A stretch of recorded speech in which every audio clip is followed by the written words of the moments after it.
Welcome to my channel Learn Hindi class 9 and 10। आइए शुरू करते हैं बात अठन्नी की। रसीला इंजीनियर बाबू जगत सिंह के यहाँ नौकर था। 10 रुपये वेतन था। गांव में उसके बूढ़े पिता, पत्नी, एक लड़की और 2 लड़के थे। इन सब का भार उसी के कंधों पर था। यानी रसीला जो इंजीनियर बाबू जगत सिंह के यहाँ नौकरी करता था, उसका वेतन 10 रुपये था और गांव में उसके पिता, पत्नी और बच्चे थे, जिसका पूरा भार रसीला के ही कंधों पर था। वह सारी तनख्वाह घर भेज देता, पर घर वालों का गुजारा न चल पाता। उसने इंजीनियर साहब से वेतन बढ़ाने की बार बार प्रार्थना की, पर वह हर बार यही कहते, अगर तुम्हें कोई ज़्यादा दे तो अवश्य चले जाओ, मैं तनख्वाह नहीं बढ़ाऊंगा। यानी रसीला ने अपनी तनख्वाह बढ़ाने की बात इंजीनियर बाबू से की, परंतु उन्होंने उसकी तनख्वाह बढ़ाने से बिल्कुल मना कर दिया और उन्हें यह भी कह दिया कि अगर वह नौकरी छोड़कर जाना चाहता है तो वह अवश्य चला जाए, किंतु वह उनकी तनख्वाह नहीं बढ़ाएगा।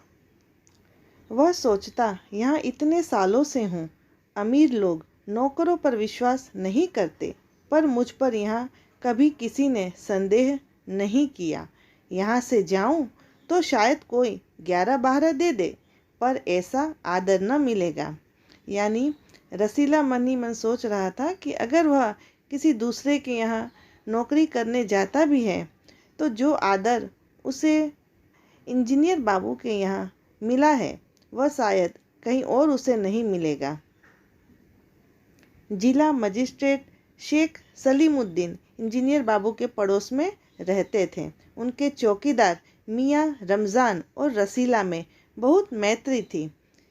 यानी इंजीनियर बाबू जगत सिंह के पड़ोसी थे जिला मजिस्ट्रेट, जो उनका नौकर रमज़ान और रसीला बहुत ही गहरे मित्र थे।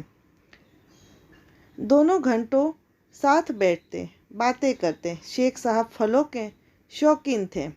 रमज़ान रसीला को फल देता, इंजीनियर साहब को मिठाई का शौक था, रसीला रमज़ान को मिठाई देता।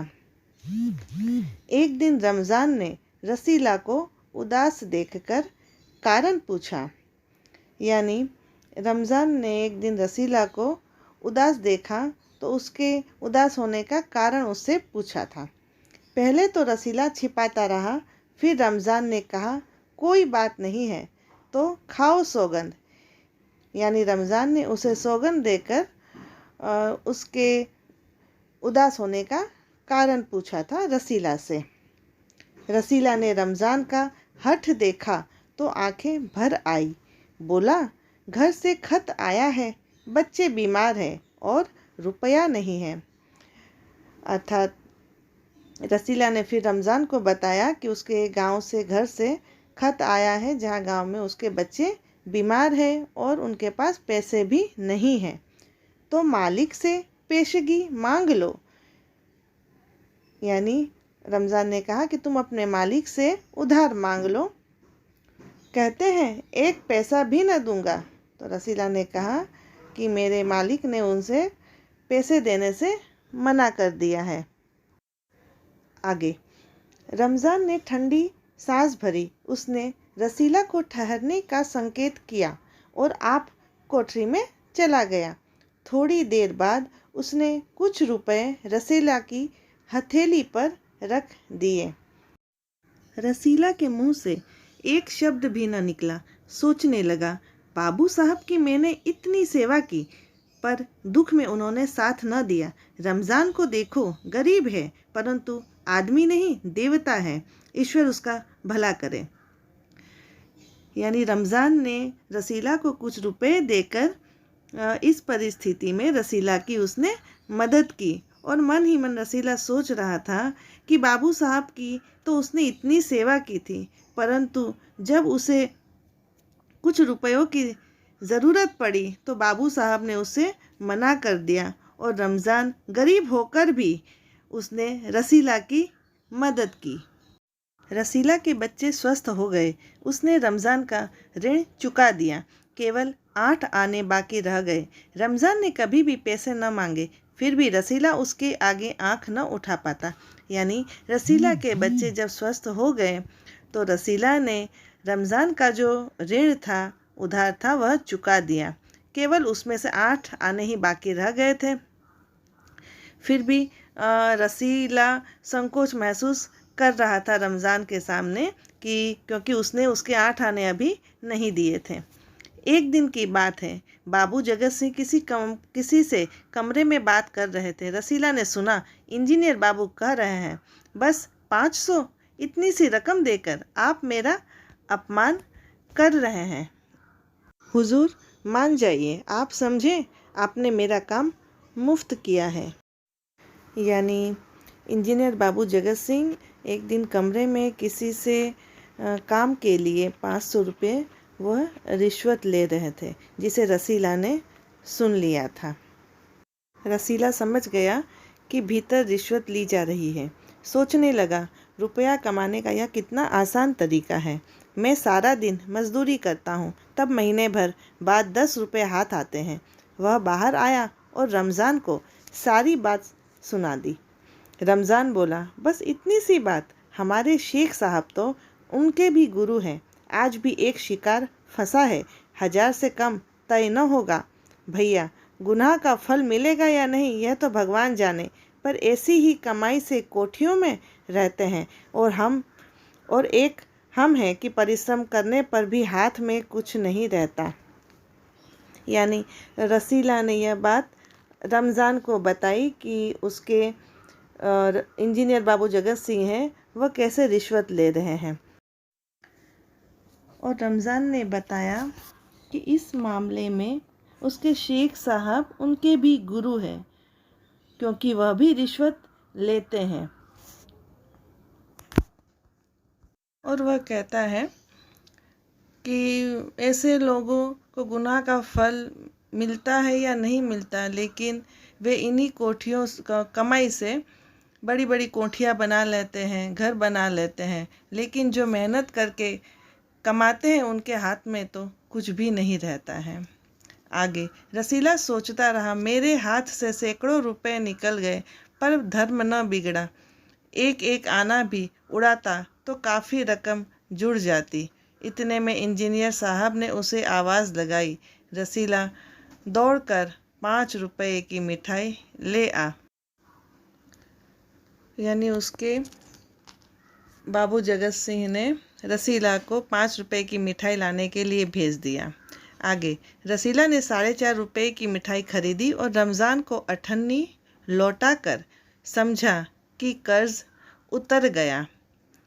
बाबू जगत सिंह ने मिठाई देखी तो चौंक उठे, यह मिठाई 5 रुपए की है। हुजूर 5 की ही है। यानी बाबू जगत सिंह मिठाई को देखकर वह समझ गए कि यह 5 रुपए की मिठाई नहीं है, शायद इसने कुछ पैसों में हेरा फेरी की है। रसीला का रंग उड़ गया।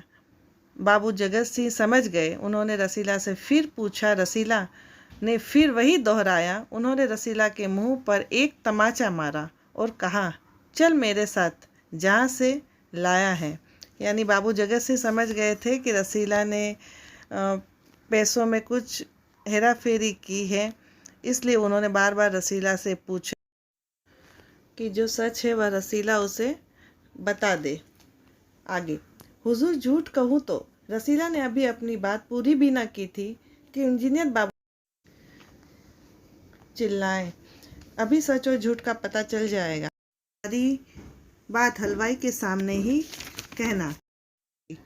अब कोई रास्ता न बचा था। वह बोला, माई बाप, गलती हो गई, इस बार माफ़ कर दे। इंजीनियर साहब की आंखों से आग बरसने लगी। उन्होंने निर्दयता से रसीला को खूब पीटा, फिर घसीटते हुए पुलिस थाने ले गए। सिपाही के हाथ में 500 का नोट रखते हुए बोले, मनवा लेना, लातों के भूत बातों से नहीं मानते। यानी इंजीनियर साहब रसीला को घसीटते हुए पुलिस थाने ले गए थे और उन्होंने रसीला को खूब मारा पीटा था। दूसरे दिन मुकदमा शेख सलीमुद्दीन की कचहरी में पेश हुआ। रसीला ने तुरंत अपना अपराध स्वीकार कर लिया। उसने कोई बहाना न बनाया। चाहता तो कह सकता था कि यह साजिश है, मैं नौकरी नहीं करना चाहता, इसलिए हलवाई से मिलकर मुझे फंसा रहे हैं। पर एक और अपराध करने का साहस वह न जुटा पाया। उसकी आंखें खुल गई थी। हाथ जोड़कर बोला, हुजूर, मेरा पहला अपराध है, इस बार माफ़ कर दीजिए, फिर गलती न होगी। रसीला ने अपना जो गुनाह था उसने अपना गुनाह कबूल कर लिया था और आगे वह इस तरह की गलती नहीं करेगा, इसके लिए भी उसने माफ़ी मांगी थी। आगे, शेख साहब न्यायप्रिय आदमी थे। उन्होंने रसीला को 6 महीने की सज़ा सुना दी और रुमाल से मुंह पोंछा। यह वही रुमाल था जिसमें एक दिन पहले किसी ने 1000 रुपये बांधकर दिए थे। फैसला सुनकर रमज़ान की आंखों में खून उतर आया। सोचने लगा, यह दुनिया न्याय नगरी नहीं, अंधेर नगरी है। चोरी पकड़ी गई तो अपराध हो गया। असली अपराधी बड़ी बड़ी कोठियों में बैठकर दोनों हाथों से धन बटोर रहे हैं, उन्हें कोई नहीं पकड़ता है। और रमज़ान को बहुत ही गुस्सा, जो असली अपराधी है, जो बड़ी बड़ी कोठियों में बैठकर रिश्वत लेते हैं, घूस लेते हैं, ऐसे अपराधी को कोई नहीं पकड़ता। रमज़ान घर पहुंचा। एक दासी ने पूछा, रसीला का क्या हुआ? 6 महीने की कैद। अच्छा हुआ, वह इसी लायक था। रमज़ान ने गुस्से से कहा, यह इंसाफ नहीं, अंधेर है। सिर्फ एक अठन्नी की ही तो बात थी। रात के समय जब 1500 के चोर नरम गद्दों पर मीठी नींद ले रहे थे, अठन्नी का चोर जेल की तंग अंधेरी कोठरी में पछता रहा था। रसीला जैसे मेहनती लोग जो सिर्फ अठन्ने की हेरा फेरी के लिए आज 6 महीने की सज़ा काट रहे हैं, और जो लोग घूस और रिश्वत लेते हैं वे आज कोठियों में नरम गद्दों पर मीठी नींद ले रहे हैं। आपको मेरा वीडियो पसंद आया हो तो आप मेरे चैनल को सब्सक्राइब करें और कोई भी सजेशंस हो कमेंट करें।